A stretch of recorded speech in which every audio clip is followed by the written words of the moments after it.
دوستان سلام. آقا درسته که یه 2-3 روزی از 16 آذر گذشته، اما سوزش شیخ پری از سیلی دانشجوها حالا ادامه داره.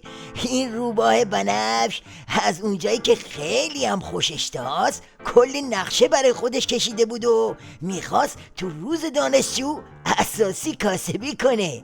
چند تا حرف دلارام کشم انتخاب کرده بود تا باهاش یه ژست جام زهری بگیره و از این نمد یه عمامه‌ای برای خودش بدوزه. شاید بهترین جایی که باید قدرت نقد شود دانشگاه است. اگر قدرت در هر کشوری مورد انتقاد و سؤال قرار نگیرد به انحراف و استبداد خواهد کشید. همه باید مورد سؤال قرار بگیرند. هیچ کس نباید خود را مستثنا از سؤال ملت بداند. البته حالا نقد برخی از قوا، برخی از نهادها یکم سخت و مشکله.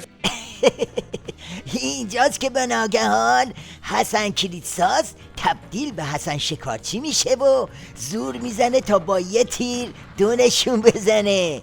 یعنی هم یه هوای دموکراتیک به قامت بدقواره خودش بدوزه و همین که از این طریق یه زیرسازی اعتدالی واسه انتخابات پیش رو بکنه. یعنی میخواست هم نون 16 آذر رو بخوره، همین که از فرصت استفاده کنه و 2 تا لگد هم نثار ولی فقیه و شورای نگهبانش میکنه.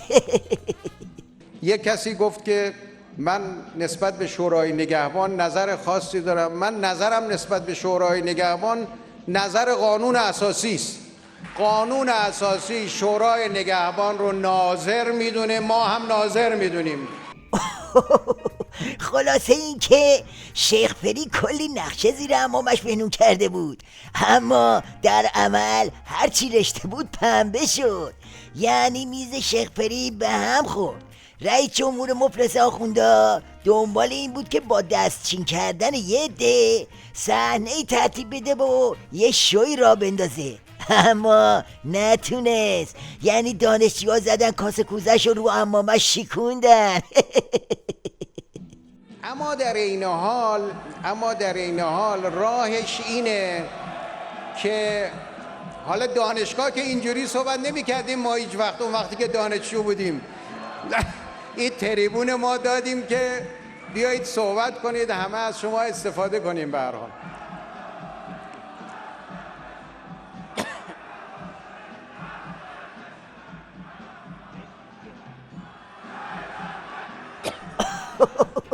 حالا دیگه به جای شیخ پری باید بهش بگیم حسن دست پاچه.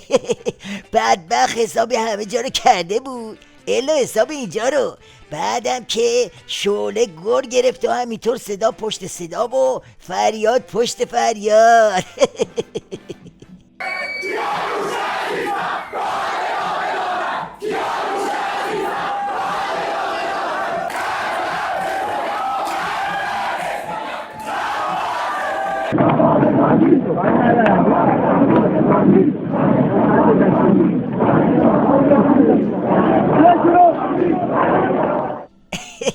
جان کلام این که برای دانشجوها عمامه ولایت با تاج اکبرشاهی هیچ فرقی نمیکنه.